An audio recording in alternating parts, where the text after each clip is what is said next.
welcome to a Telltale Books video. I'm Greg, and I'm backtracking on my Robert E. Howard series. When I started this a little while ago, I didn't think I could get any of his first 7 stories. So I went on to number 8 in my bibliography, a story called Spear and Fang, which was published in Weird Tales. But since then, I got a hold of a book that has some of those first stories, and I've got another book coming to me that will, I believe, has the rest of those first 7 stories. So I'm going backwards then and covering them. So this video is going to cover the first 2 stories because they were both published in the same issue of the Tatler, which was Robert E. Howard's high school newspaper. And they were published in the December 1922 issue. As far as which one's number 1 and which one's number 2, toss a coin. I'm calling West is West number 1 and Golden Hope Christmas number 2. But that's just a totally arbitrary decision. It doesn't really matter. But for the purpose of making a list, one of them's got to be first. And I found these 2 stories in this book, School Days in the Post Oaks, Cross Plains and Brownwood in the 1920s. Cross Plains and Brownwood are the 2 towns where he went to high school. And this is available as a new book, nice new hardcover from the Robert E. Howard Foundation Press. So available now at their website. You can just buy, or it's also on Amazon. You can just buy it brand new. They'll ship this to you. And this does cover, and it has a lot more than just stories. It has a lot of other things from the Brownwood and Cross Plains newspapers, which mentions different things where Robert E. Howard and his father and mother were cited in the article for whatever reason. And Howard's father was a doctor. So, first story, West is West.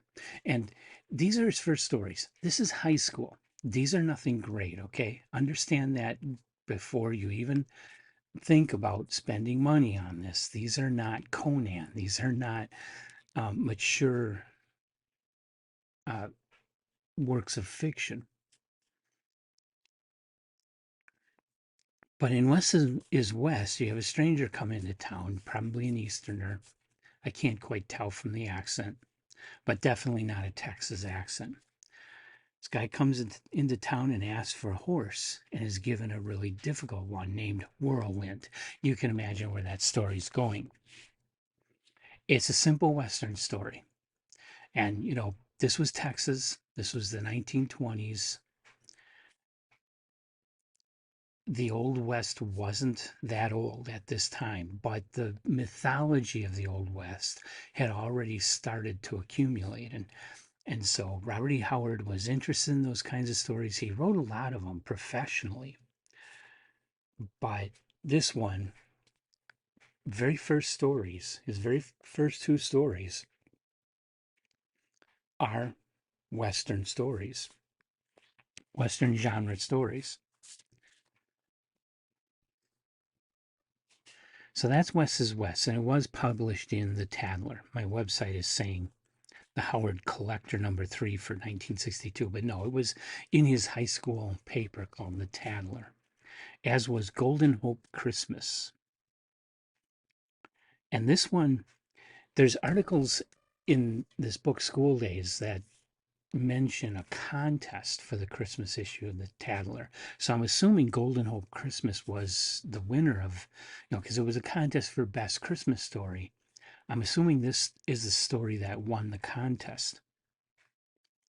So December 1922, a short story, and a guy named Red, he's a gunfighter, and he buys a claim to a gold field, hoping to get out of gunfighting. And he works at it for like 3 months, doesn't get any gold, decides it's worthless, and sells it to this guy that's obviously from out of town. Okay. I'm not going to spoil the story. If you really are interested at this point, get a hold of School Days, read it. It's an okay story.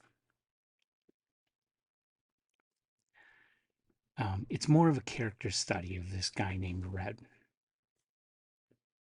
than anything else, but it does have a lesson about Christmas built into it. It's pretty good, but once again, it's an early work, it's an amateur work. Probably the only people that would enjoy it, even people that like the Western genre, I think would find these two stories not that interesting.